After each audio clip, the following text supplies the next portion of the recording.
to be an anti-racist. The author here is Ibram X. Kendi, and also a bestseller on Amazon, 5 stars. You can see 7,000 ratings. This book gets so much play. So we've had a lot of inquiries about this book, and many pastors are recommending it. Many educators are writing to us saying that they are being required to read this book. Last week on the show, we had Carrie Smith on.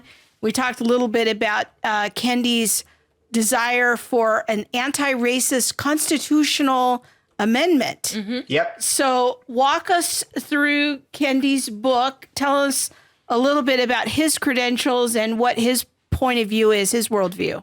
So he has a PhD in African American Studies from Temple. His parents were, at least they were originally evangelical Christians. They became Christians through InterVarsity. And then in this book, he details how both of his parents sort of moved from evangelical Christianity. He's not entirely clear, and I'm not sure he's entirely fair either, but he claims that they moved towards Black liberation theology. So I don't know where his parents are now. And he claims to be secular. He says, I'm not a Christian. So he's clear on that. He does say something interesting at the end of his book, which I'll talk about later. But he's not a Christian. He says that he's a secular person. And the big idea of how to be an anti-racist is that everyone is either racist or anti-racist, and you can actually be both at different times in different ways. But there's a binary: racist or anti-racist. And to be an anti-racist is to actively dismantle racist policies in order to end racism. That is what anti-racism means. It's actively dismantle these systems and structures which produce racial inequity, a technical term there. But let me just quote again from him so you can't argue I'm making this up. This is in page 9 and 10. He says, there is no neutrality in the racism struggle. The opposite of racist isn't not racist. It is anti-racist. What's the difference? One endorses either the idea of racial hierarchy as a racist or racial equality as an anti-racist. One either believes that problems are rooted in groups of people as a racist or locates the roots of problems in power and policies as an anti-racist. One either allows racial inequities to persevere as a racist or confronts racial inequities as an anti-racist. This is great. There is no in-between safe space of not racist.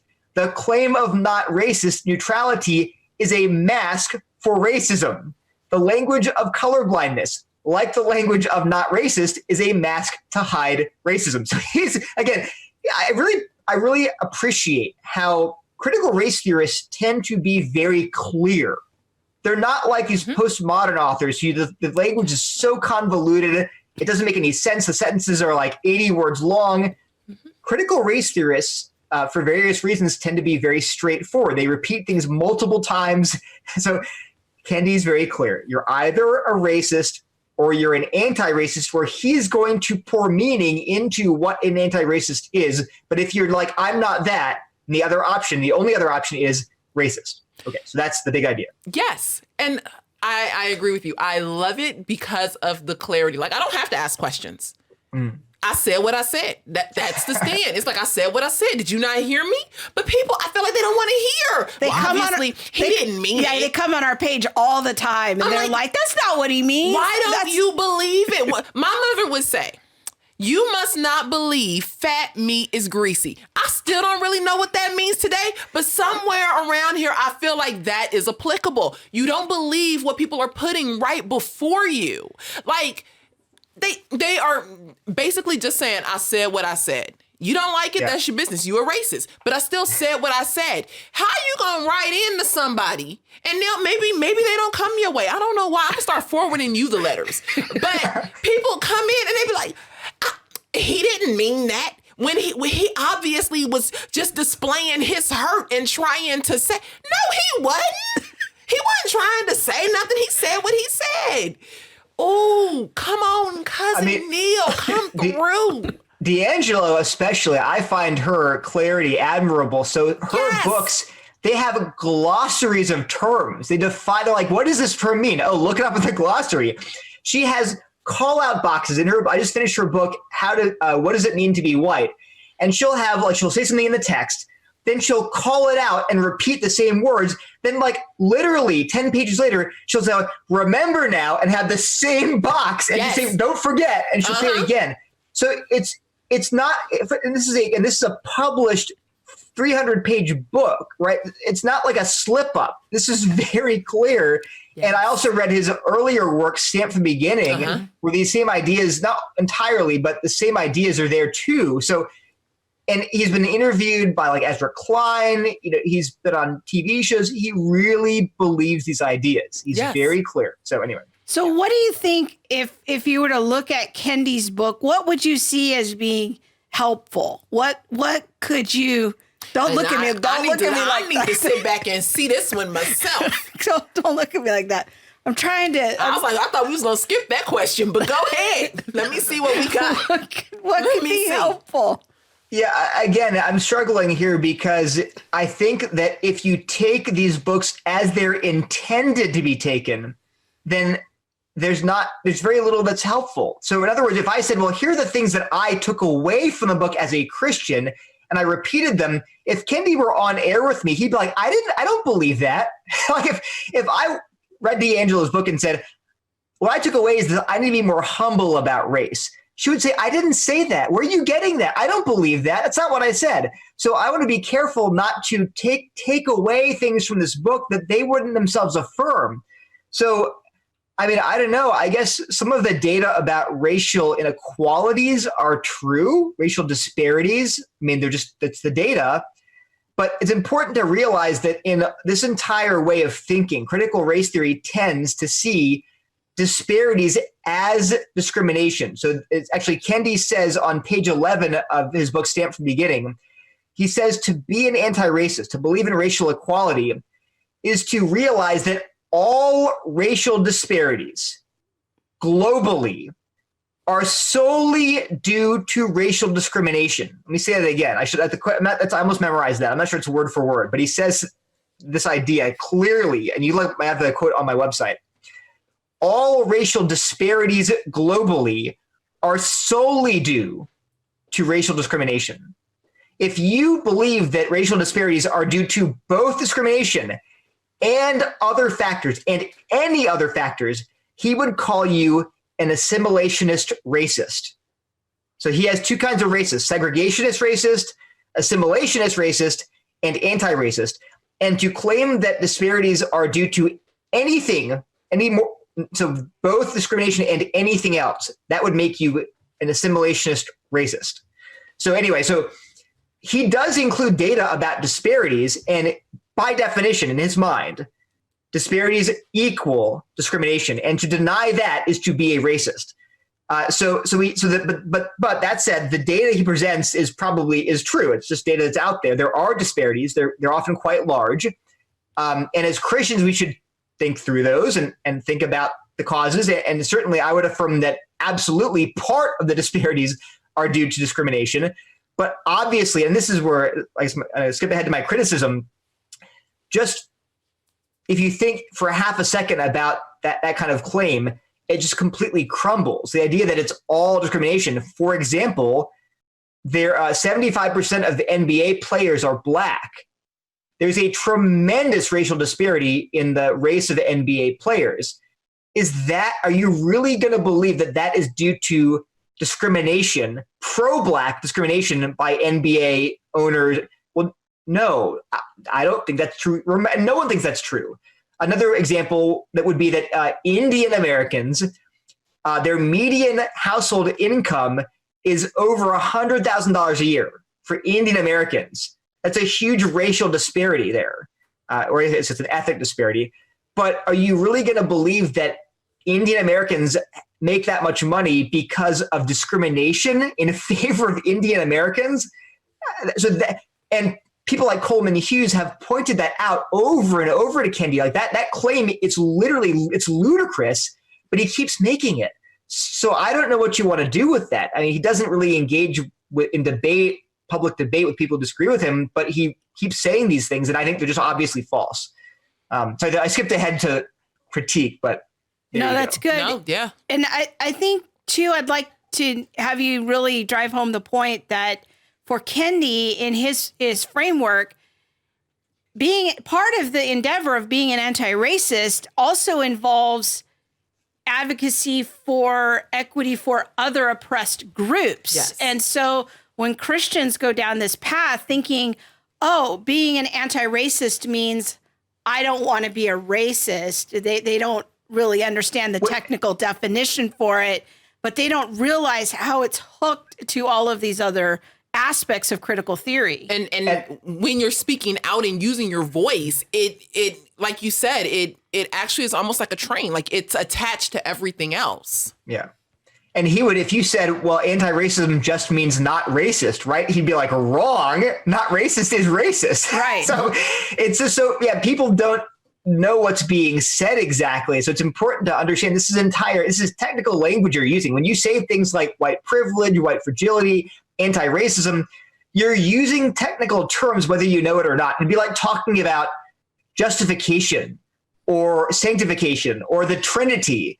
We can't just throw those words around as if they've, this mean whatever we want them to mean. They have meanings, and you have to be aware of what you're saying when you use those terms. So, what Krista said was critical race theory, and I can give you quotes if you want, but critical race theory as a discipline believes that different forms of oppression are interlocking and mutually constructing. So the phrase that they use going back to 1970 is interlocking systems of oppression.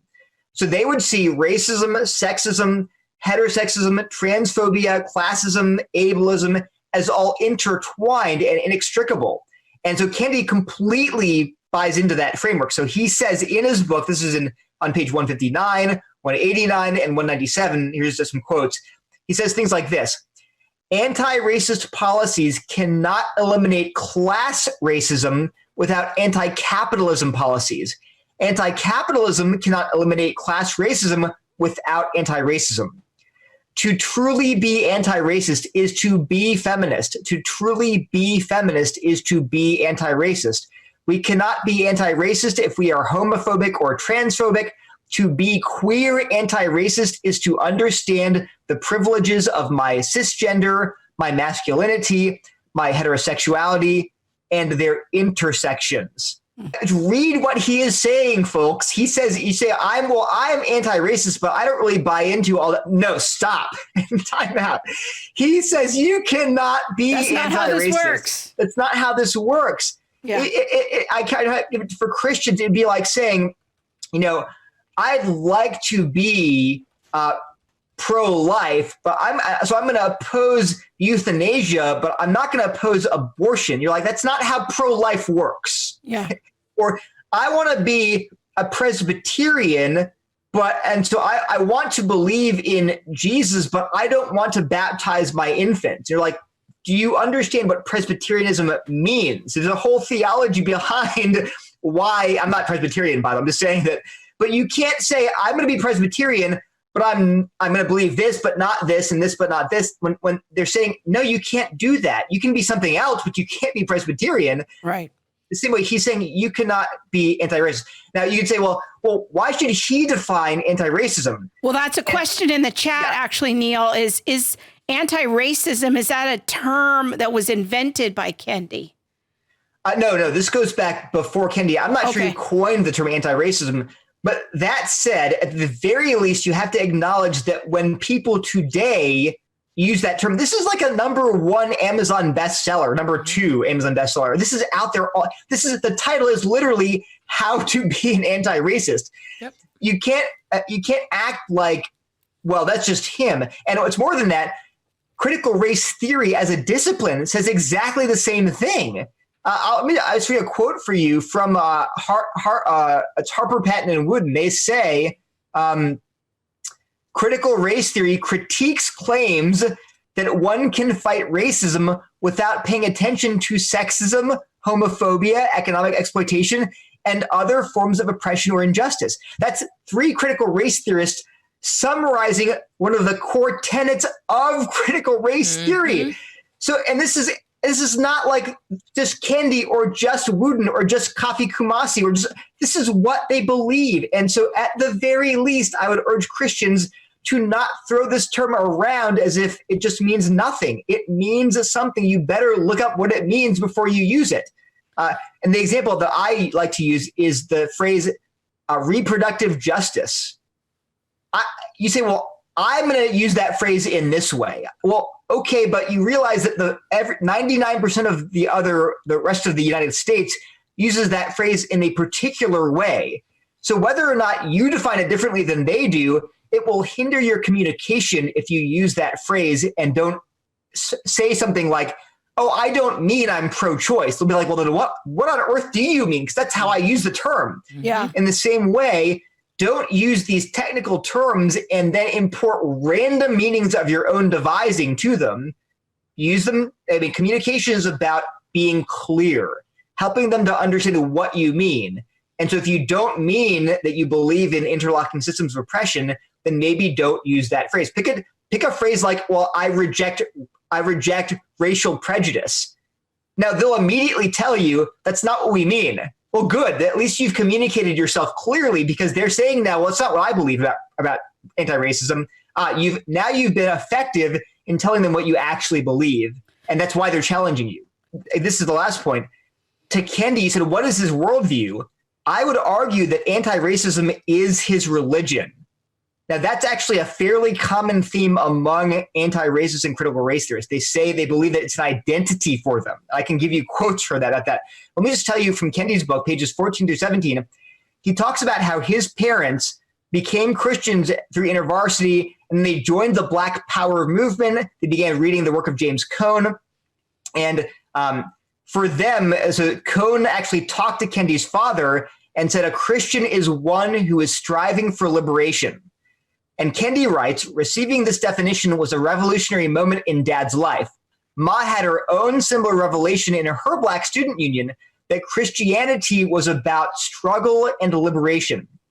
My parents now had separately arrived at a creed with which to shape their lives to be the type of Christians that Jesus the revolutionary inspired them to be. Now listen, this is crucial. So his parents, and I'm not sure that Kendi is necessarily being accurate here. This is his story, but that's his interpretation. But here's what he says. This new definition of the Christian life became the creed that grounded my parents' lives and the lives of their children. I cannot disconnect my parents' religious strivings to be Christian from my own secular striving to be an anti-racist. Oh. Listen to that last line again. Anti-racism fills the same needs and urges and strivings that his parents' in his mind, liberation theology fulfilled. He is thinking of this as a religion. So when you ask what's his worldview, I would argue anti-racism is his worldview, again, in his own account. Every voice